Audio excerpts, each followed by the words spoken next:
Someone so exciting to be chatting with you. You have reimagined some of the most classic fairy tales of all time, Beast and Beauty's Dangerous Tales, which is out today. Congratulations. Thank you. Yeah, no, it's crazy to see this thing actually be in physical form. It was in my head for a while. Now let's talk about it. There's 12 different reimagined tales. Tell us a little bit about, some of the stories that are in there. And was there one particular that you thought like, I want to recreate this one? Or was it just fairy tales in general?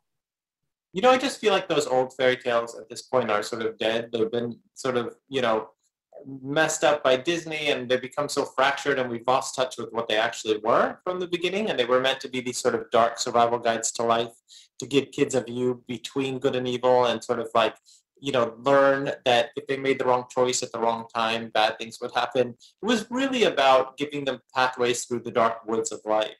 And so I just thought, these stories are important to us. They're in our storytelling DNA and they just don't mean anything anymore. So Beats and Beauty was my attempt to sort of start from scratch and redo them. Especially for young women. I think that's one of the things, especially for, fairy tales that, they may, I think you and I probably see them a little, grew up seeing them differently than especially young women. And you're trying to change that narrative, correct? Yeah, and also just give them more agency. And so each story starts from a slightly different place. Red Riding Hood is about a town where every spring the wolves howl. And that's their way of telling the town that either they send their most beautiful girl into the woods to get eaten or they're going to attack the town. And the town goes along with it. So year after year, for hundreds of years, they sacrifice their prettiest girl just to stay safe for the rest of them, which is sort of, a metaphor for our larger culture. And so it really is about a girl trying to fight back against this sort of patriarchal system. And every story has sort of a little twist. Snow White is about the only black girl in the kingdom, whose mother names her that as kind of an ironic jab at everybody else. And so every story kind of turns the old fairy tale on its head and makes us relook at what good and evil actually mean. Was the Snow White story, I think I had read that it was inspired because of everything going on with the death of George Floyd, which is why you wanted to write that particular story.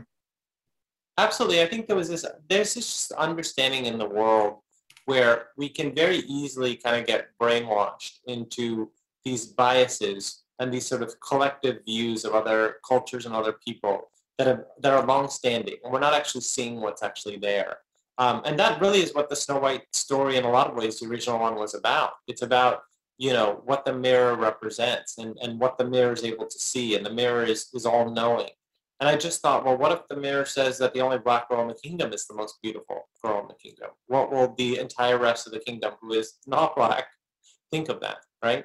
And I think that's sort of what's happened to us, is that, we've created this stratified society that no longer is objective, no longer sees truth. And so how do we get unbrainwashed? And really that's the subject matter of a lot of these stories, is how do we see things in a clear and present and fresh way?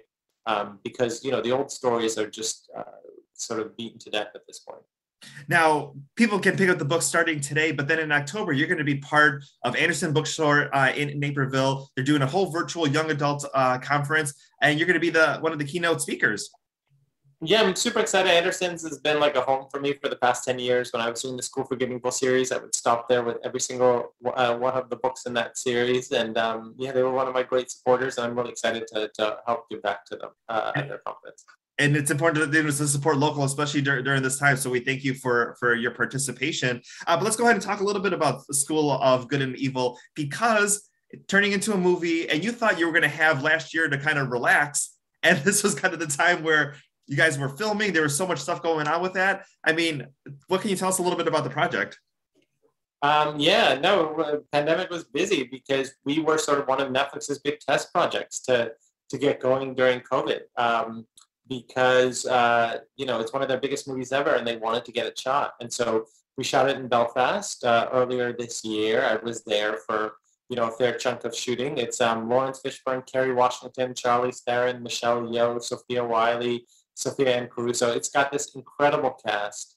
And I was lucky to be there and see it come to life. It was sort of a surreal, crazy, nutty experience. But it's directed by Paul Feig. It's going to be I think it's just going to be an amazing movie. It's going to be the start of, I hope, a big fantasy franchise for Netflix. But yeah, no, it was just a cool experience, especially during to get it done during the pandemic, it really took 600 very dedicated people on set to make it work and make it through safely. We never had a single shutdown. We were one of the few movies really to get through just clear.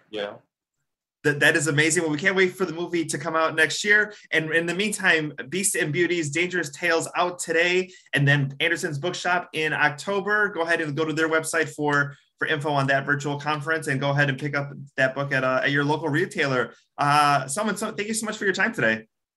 My pleasure. Thanks again. Thank you.